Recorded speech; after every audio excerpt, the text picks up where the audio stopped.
ದಕ್ಷಿಣ ಕನ್ನಡ ಜಿಲ್ಲೆಯ ಪುತ್ತೂರು ತಾಲೂಕು ಕ್ರೀಡಾಂಗಣದಲ್ಲಿ ಶಾಸಕ ಅಶೋಕ್ ರೈ ನೇತೃತ್ವದಲ್ಲಿ ಅಶೋಕ ಜನಮನ ಕಾರ್ಯಕ್ರಮ ಇವತ್ತು ನಡೆಯಿತು. ದೀಪಾವಳಿ ಹಬ್ಬಕ್ಕಾಗಿ ಉಡುಗೊರೆ ನೀಡುವ ಕಾರ್ಯಕ್ರಮ ಇದಾಗಿತ್ತು. ಈ ಕಾರ್ಯಕ್ರಮದಲ್ಲಿ ಸಿದ್ದರಾಮಯ್ಯ ಕೂಡ ಭಾಗಿಯಾಗಿದ್ದರು. ಕಾರ್ಯಕ್ರಮದಲ್ಲಿ ನೂಕುನುಗ್ಗಲು ಹೆಚ್ಚಾಗಿ 11ಕ್ಕೂ ಹೆಚ್ಚು ಜನ ಅಸ್ವಸ್ಥಗೊಳ್ತಾರೆ. ಕ್ರೀಡಾಂಗಣದ ಸಾಮರ್ಥ್ಯಕ್ಕಿಂತ ಹೆಚ್ಚು ಜನ ಭಾಗಿಯಾಗಿದ್ದಕ್ಕೆ ನೂಕುನುಗ್ಗಲು ಉಂಟಾಗಿದೆ. ಕುಡಿಯೋದಕ್ಕೆ ನೀರು ಸಿಗದೆ ಜನ ಪರದಾಡಬೇಕಾಯಿತು.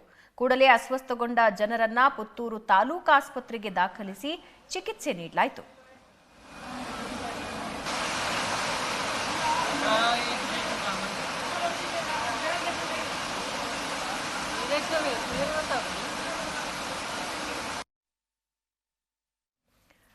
ಇದೇ ವೇದಿಕೆಯಲ್ಲಿ ಮಾತನಾಡಿದ ಸಿಎಂ ಸಿದ್ದರಾಮಯ್ಯ, ಸರ್ವ ಜನಾಂಗದ ಶಾಂತಿಯ ತೋಟದ ಬದಲು ದ್ವೇಷ, ಕಚ್ಚಾಟ ಇರಬಾರದು. ಗ್ಯಾರಂಟಿ ಜಾರಿಯಾದರೆ ರಾಜ್ಯ ದಿವಾಳಿಯಾಗುತ್ತೆ ಅಂತ ಹೇಳಿದ್ರು. ಆದರೆ ದಿವಾಳಿ ಆಗಿದೆಯಾ? ಆಗಲ್ಲ, ಆಗೋದೂ ಇಲ್ಲ. ಮುಂದಿನ ಚುನಾವಣೆಯಲ್ಲಿ ದಕ್ಷಿಣ ಕನ್ನಡ 8 ಕ್ಷೇತ್ರಗಳಿಗೆ ನೀವು ಆಶೀರ್ವಾದ ಮಾಡಬೇಕು ಅಂದ್ರು.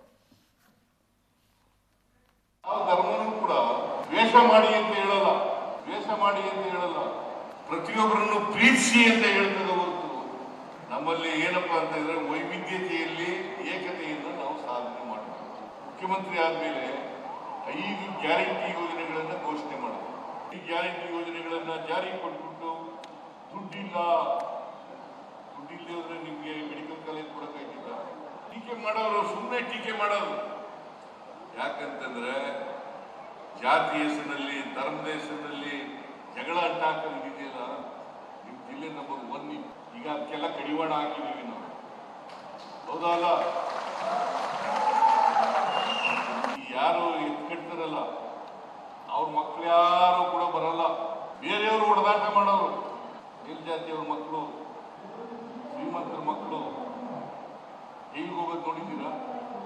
ಮರ್ಡರ್ ಆಗೋದು ನೋಡಿದ್ದೀರಾ? ಅಟೆಂಪ್ಟ್ ಮರ್ಡರ್ ಆಗೋದು ನೋಡಿದ್ದೀರಾ?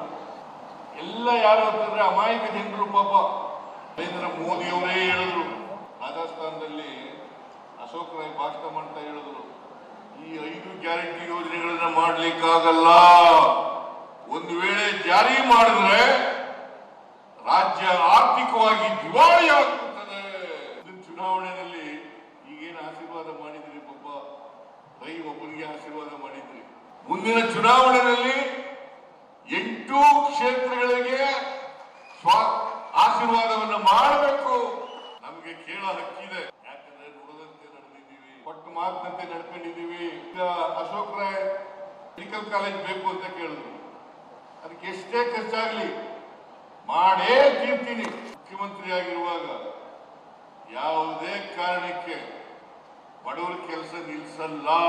ನಾವು ಅದನ್ನೇ ಮಾಡಿದ್ದೀವಿ. ಯಾವುದೇ ಆರ್ಗನೈಸೇಷನ್ ಸಾರ್ವಜನಿಕ ಜಾಗಗಳಲ್ಲಿ ಮಾಡಬಾರ್ದು. ಅದನ್ನ ಮಾಡಿದ್ರೆ ನಮಗೆ RSS ಬಲಿಯಾಗಿ ಕೊಟ್ಬಿಟ್ಟಿದ್ದಾರೆ, ಮಟ್ಟ ಕೊಟ್ಬಿಟ್ಟಿದ್ದಾರೆ. ಮಾಡಬಹುದು. ನಾವು ಮಾಡಿದ್ರೆ ಅದಕ್ಕೆ ಬಣ್ಣ ಕಟ್ಟೋದು, ಜಾತಿ ಬಣ್ಣ ಕಟ್ಟೋದು. ಇದನ್ನ ನೀವು ಅರ್ಥ ಮಾಡ್ಕೋಬೇಕು. ಅದಕ್ಕೋಸ್ಕರ ನಾನು ನಿಮ್ಮಲ್ಲಿ ಕೈ ಮುಗಿದು ಪ್ರಾರ್ಥನೆಯನ್ನಪ್ಪ ಮಾಡ್ತೇನೆ ಅಂತಂದ್ರೆ, ಇಂಥ ಸೂಕ್ಷ್ಮಗಳನ್ನ ನೀವು ಅರ್ಥ ಮಾಡ್ಕೊಳ್ತೀರಿ ಅಂತಕ್ಕಂಥ ಭಾವನೆ ನಂದು.